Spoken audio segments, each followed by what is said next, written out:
Kembali lagi dulur dalam channel Ki San San. Jangan lupa like, comment, share, dan subscribe. Tekan tombol lonceng. Tenot, tenot, tenot, tenot.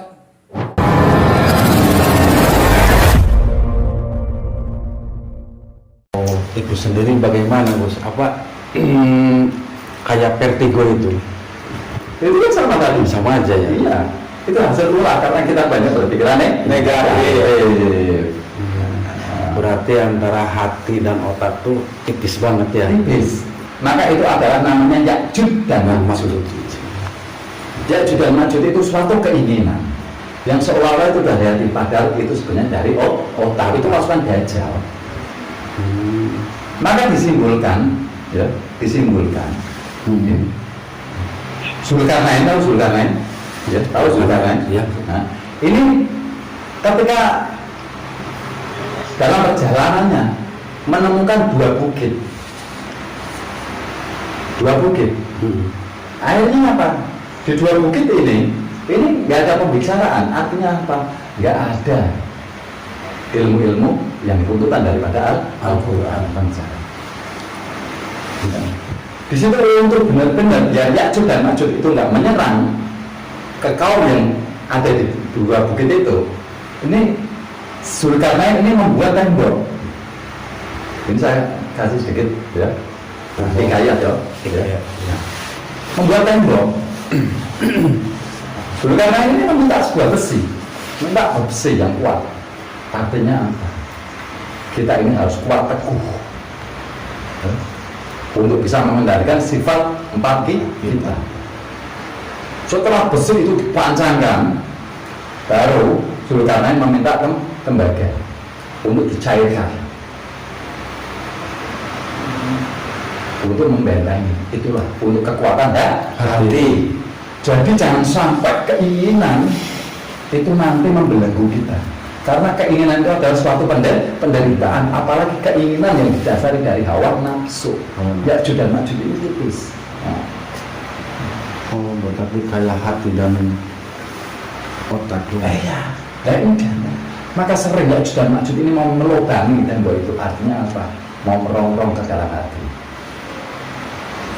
Wajar manusia itu punya keinginan. Contoh ya, ini yang kelihatan halus sepertinya.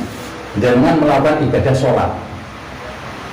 sholat tanpa sadar, dengan melakukan sholat, maaf ya, ini seumpama ibarat ya, ketika dengan ini melakukan ibadah sholat, dengan ini biar dagangan dengan laris, Keduniawian lah. biar dengan bisa masuk surga, biar dengan nggak dosa. Ini kan nggak diperbolehkan.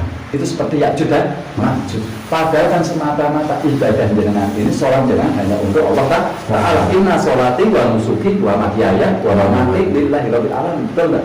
Ini Ya'jud dan Ma'jud. Seolah-olah itu benar kan dari hati. Iya. Padahal itu salah, keliru. Wajar manusia ini punya keinginan, tapi keinginan itu saya pernah mengatakan pada jenengan, keinginan itu jangan dijadikan nafsu dan syahwat, tapi keinginan itu kita tarik ke atas untuk tahapan mendekatkan diri kepada Allah Ta'ala. Itu penting.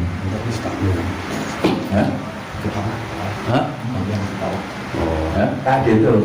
Ada kakaknya PC ikut ini dengerin ngaji. Kakaknya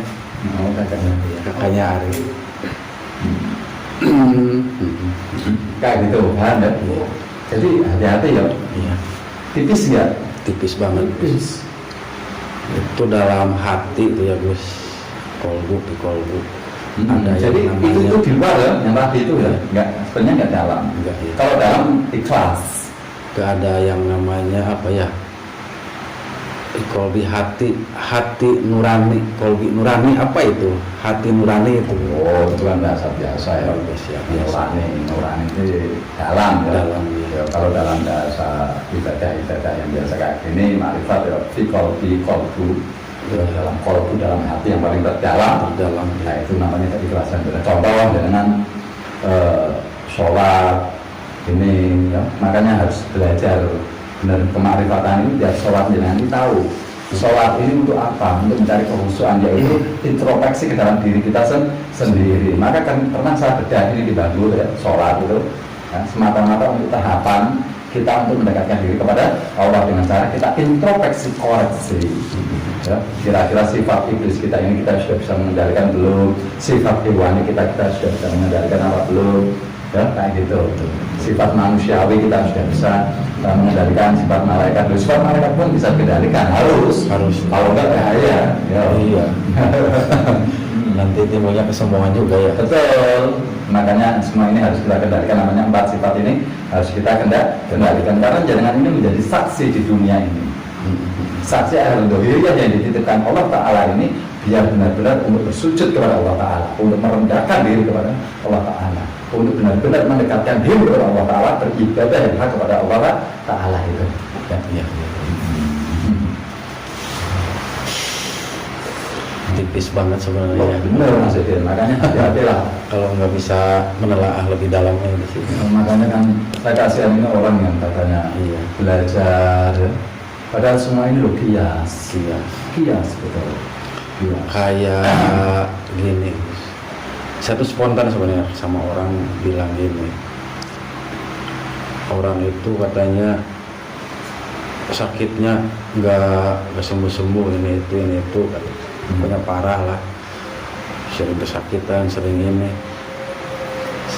Udah lama sih ingetannya sekarang. Mungkin saya juga udah dengar dari Gus atau bagaimana. Lawang ini di alam kubur kok mungkin lagi dihisab. Betul. Itu saya spontan. Spontanitas ya. Iya. Kayak gitu. Memang benar, kita ini masih di alam kubur ini.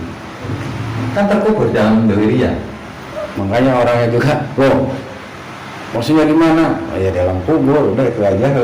Memang benar. Kita kan di alam kubur. Makanya kita harus melewati namanya jembatan Siratal Mustaqim. Jembatan Siratal Mustaqim kan 7 ya, ibarat hari. 7 hari ya. 7 hari. Rambut dibelah 7 ya mungkin hitungan hari itu ya. Nah, rambut itu Kederajatan ya. Ketika orang yang tiap harinya mencari kederajatan kan melewati jembatan Siratal Mustaqim. Lah kalau kita nggak mau mencari kederajatan, ya kita melewatin. Iya. Betul kan? Betul. Akhirnya diem santai di situ. Iya. Itu filosofinya ya. Nah tadi sakit sini ya, antara hati dan ini kan otak. Kadang-kadang kalau sakit di sini itu Gus, Di atas ya. di atas, kadang di pinggir sini, kayak muter. Nah, itu biasanya kayak gini. Itu ada urusan hubungan yang tidak baik dengan seseorang.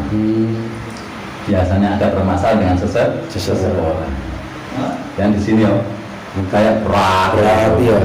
Itu biasanya. Makanya harus introspeksi gitu.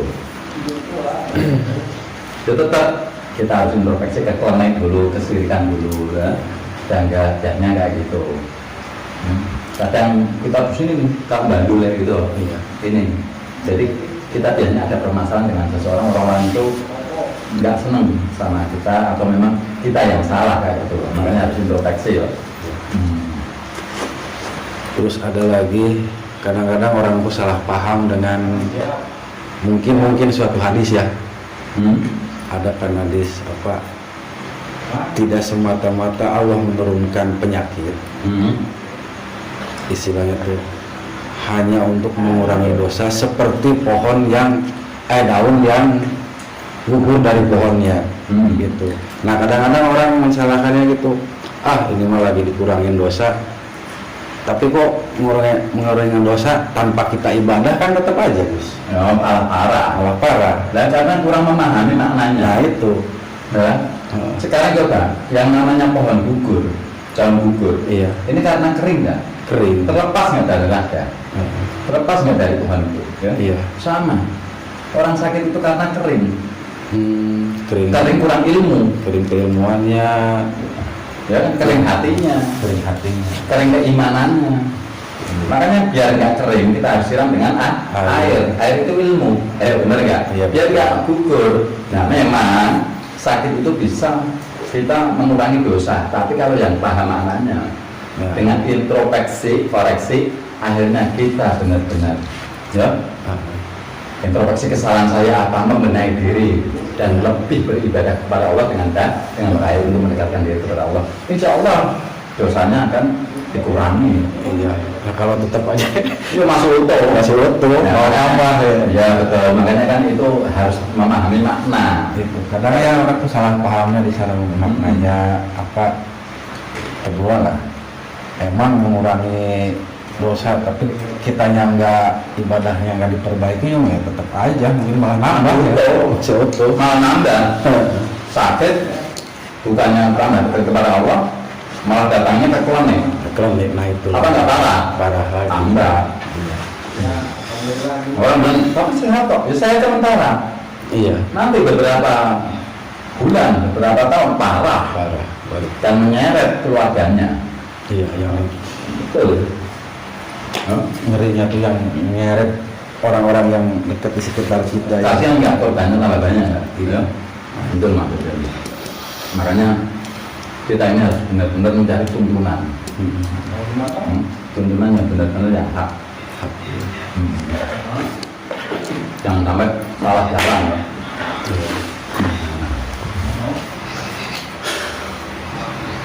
Tipis banget ya Tipis loh. kalau tetangga bisa mengolahnya. Sorry kamu tipis kan. Banyak perumpamaan. Sebenarnya hidup tuh udah bertoriko tapi gak ngerti mungkin ya. Iya. Karena kurang memahami. Memahami. Jadi makanya kita ini harus benar-benar mencari tuntunan yang benar ya. Iya. Nah, kitab yang sebenarnya dan itu hanya Al-Quran, tapi bisa nggak membedahnya ini? Nah itu. Ya, karena di Al-Quran itu ada dua, muhtamat dan mutasyir. Lihat. Nah, yang paling bahaya ini di mutasyir kalau nggak bisa memanainya, jelumus.